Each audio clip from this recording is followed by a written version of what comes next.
To close out the program, we're swinging over to Chestertown, Maryland, where Melissa McGlynn took a leap of faith and began serving homemade cottage pies at the Chestertown Farmers Market. They line up at like 7 a.m. and it doesn't even open till 8 a.m. It's crazy. We'll get into that. Her venture was met with such success, she's looking to expand soon. And I can attest to the quality of the pies, as I've been lucky enough to try a few of them myself. Mayor Chris Cerino of Chestertown is also with us. Throughout his term as mayor, Chris has worked to improve relations with local business leaders, in addition to modernizing the town's use of social media for connecting his community. Welcome to you both. Mayor Cerino, let me ask you, we're really kind of looking at all the challenges that this COVID era has brought. I have watched a lot, not all, of your weekly, COVID briefings as you talk about the life of the town, what it's doing, how you're dealing with positivity rates, but also how the business and social and community thing. So let me get an understanding. I often ask mayors and governors what's on their dashboard. Before we get to Melissa, can you tell us what are the key elements of this time that are on your dashboard? Well, I think the main thing is just trying to keep those lines of communication with your constituents open during a time period where you really can't have people gather at town hall. Before this year began, I'd literally never heard of Zoom. The only people I've ever seen wearing a mask would be like if I saw footage of people maybe in some Asian country where they'd had outbreaks, that we'd never experienced. So I remember reading in one of our newspapers about, COVID coming to Kent County, and one of the comments was, "Where's Mayor Cerino in all this?" So at that time, Governor Cuomo in New York City was giving daily briefings to the city because things were so dire and they were taking very extreme actions. And I thought, even though I have no staff and no film crew, how could I do something similar? So basically, my wife and I drove the 3 blocks over here to Town Hall, right where I'm sitting. She broke out her iPhone. And then the trick for me was doing an announcement to the town, basically to say, hey, look, we're all paying attention to this. We're watching the metrics just like everybody else. These are some actions we all need to do to stay safe. And then I had to make sure I did it in one long continuous take so that neither one of us had to do a lot of editing work. And then we posted it on a Facebook site that the town created specifically to communicate with our residents about COVID. And then just in general, we're pretty lucky. We're a small rural county, so there's a little bit of social distancing kind of built into the fabric of where we live. We're not super condensed like a major metropolitan area. And in some ways that's worked to our advantage. We actually have seen an uptick in daily visitations from tourists, for example. Our marina was full all summer because we are a desirable destination because our metrics were generally pretty low throughout the year. But just generally using different platforms that we've never used before to try to communicate both safety and economic messages to our constituents has been a real challenge. But I think, those videos, like you said, they've been pretty popular. Like a couple had like 5,000 views. Anybody that watches 5,000 views of anything in this town, that's a big number for us. Well, let me ask you, Chris, were you, and I can call him Chris because I know Mayor Chris. Yeah, sure. But were you irritated at the public safety calls about how long the lines were for Melissa McGlynn's pies? Those calls are legit justified, as you said. Like we've tried, my wife and I have tried twice now to get one of these pot pies, and it's like trying to buy like a bar of gold. The lines are very long. So yes, that's one of the reasons I'm doing these videos, Steve, is I've got to say like, hey, if you're going to the farmer's market, wear your mask and distance because you're going to be standing in Melissa's line for like 45 minutes. And so stay safe while you're doing it. But that's just another example, like literally at the beginning of the year, April, May, do we keep the farmer's market open? That was like a life and death decision.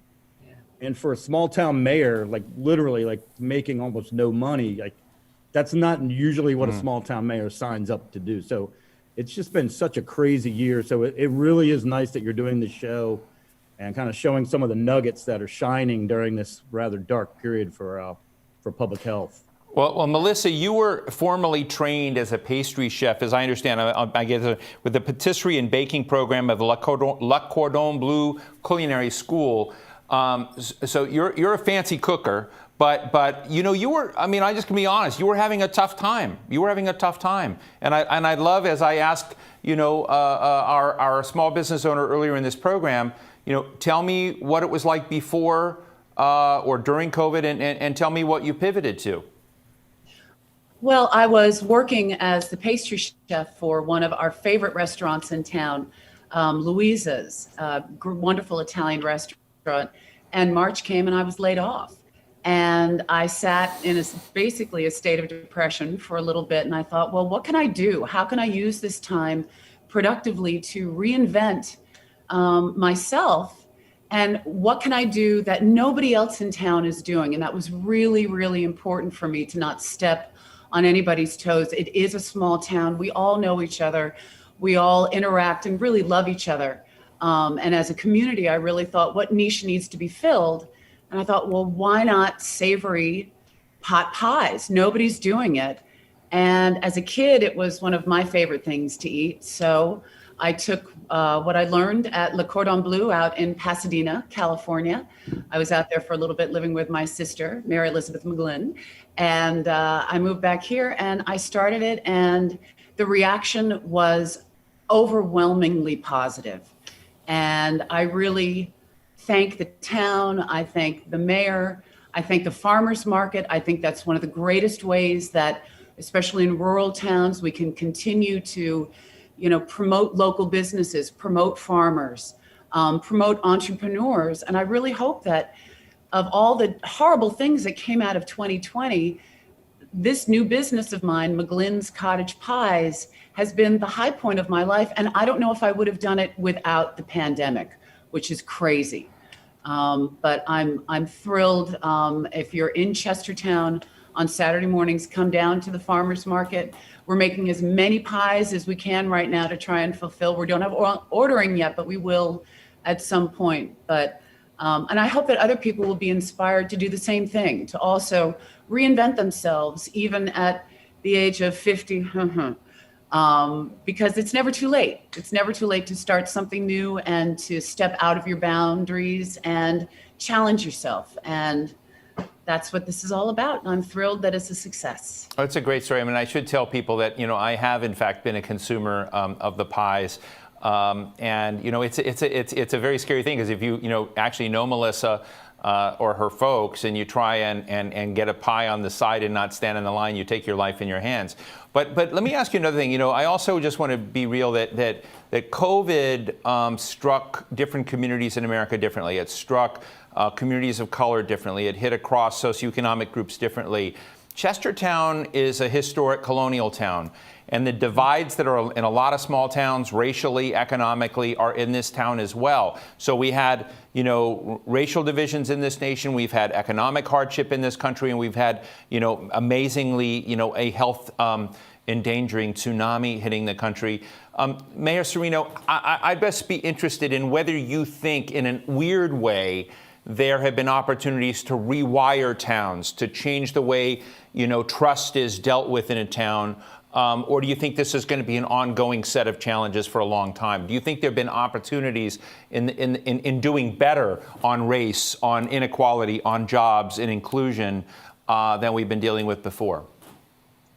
Well, I think that's a very interesting question. I think the answer kind of remains to be seen. There's no question that after the George Floyd incident, the town was faced with some really challenging decisions, because you saw the demonstrations nationwide in these huge cities like Philadelphia and New York, but our people wanted to march as well. So, and that was in the middle of right after we'd been on lockdown. So as a mayor, you have to say, should we give a permit to a march where we know we're going to be having people gathering in these dense clusters? Is that a good idea? But you really couldn't say no, because to deny that right to demonstrate would have made the problem that much worse. So in some ways, yes, I think that the combination has really compelled us to have these more difficult discussions.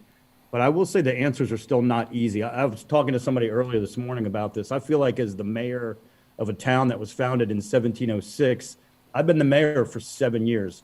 I'm the recipient of hundreds of years of discriminatory policies, and then, slavery, and then another 100 years of Jim Crow policies that were blatantly designed to put Black people in certain areas of town and kind of keep them in their place.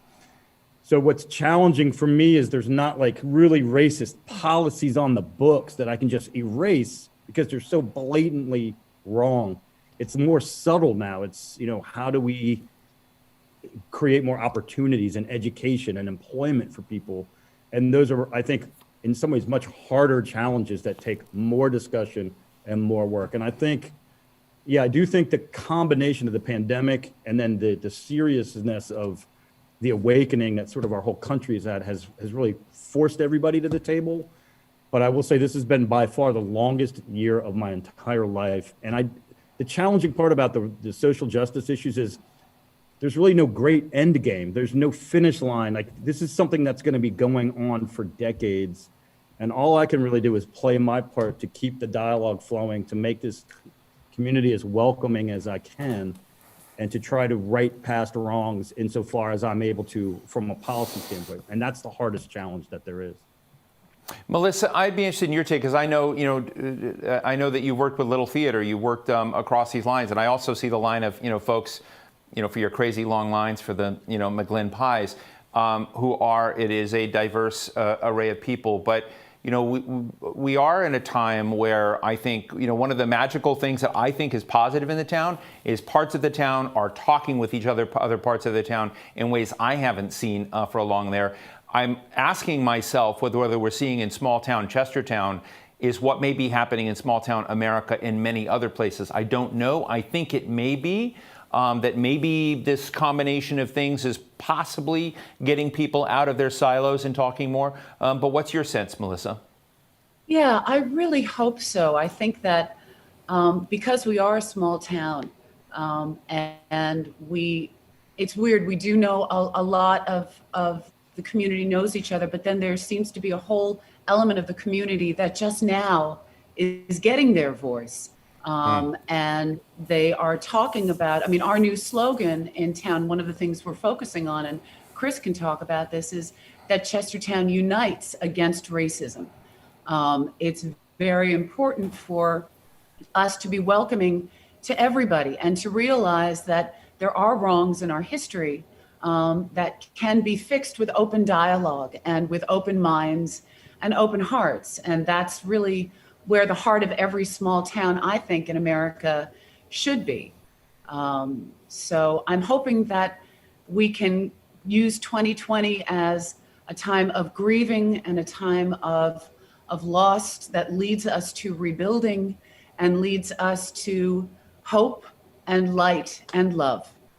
So. Oh, that's very powerful. Let me ask you, both of you for a second. We have a lot of small businesses in Chestertown that have pivoted. Melissa's one. Scott Budden and Orchard Point Oysters went to Consumers Direct for the first time, rather than just Le Diplomat restaurant in D.C. or the Jefferson Hotel, and things like that. You have the Chester Wine and Cheese Company has gone, online in certain ways. So there are lots of these things that have happened.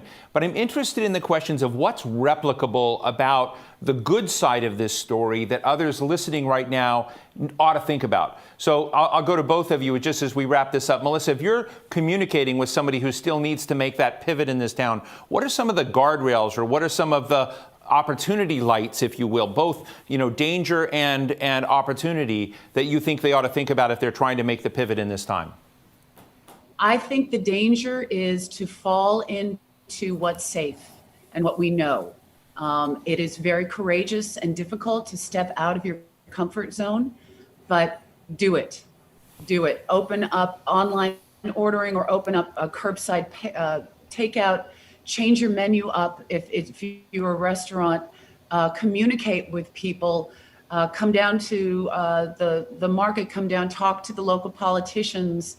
The best thing that we can do as a community is to continue talking to each other and to get out of your comfort zone. Reinvent yourself. Not now. When are you going to do it? Fascinating. Mayor Chris Cerino, what is your thinking on that?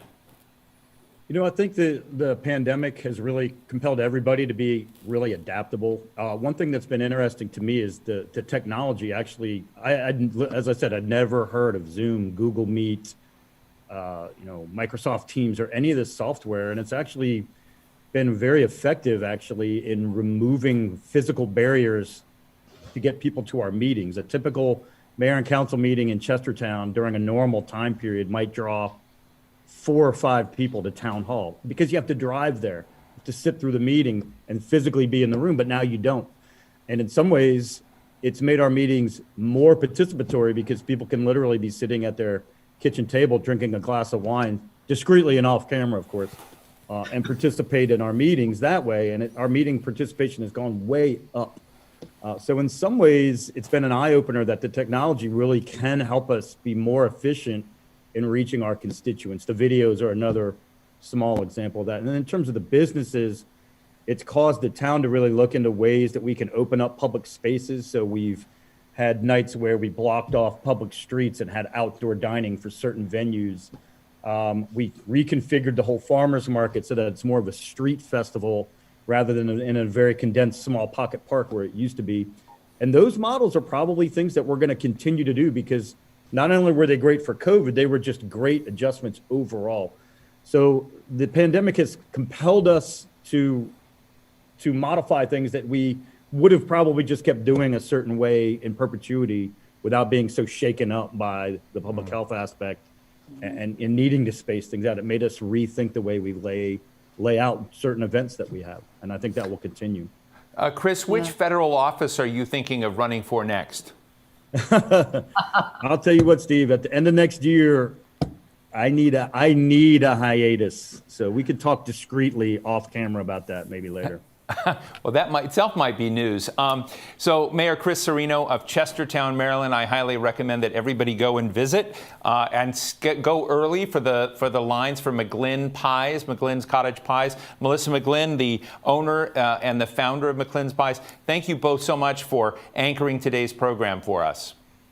Thanks for having us, Steve. And can I make a quick shout out to the Betterton American Legion for being my home and my kitchen, and they do great things for the community. And again, thank you all so much. Great Betterton American Legion. Go, go, go. Thank you both so much. Well, that brings us to the end of our program today. I just want to say it's something to think about, to look at your neighbors, look at your businesses, look at your schools, see what's going on there in this time of challenge, because there's a lot of interesting innovation and shifting and inflection points at this time. And some of it is tough and not a good story, but some of it is a very good story. A big thank you to Philip Morris International and to all of you attendees for joining us for this discussion today. If you missed any of these conversations, we're going to have the video of the entire program up shortly. I'm Steve Clemons. Be well.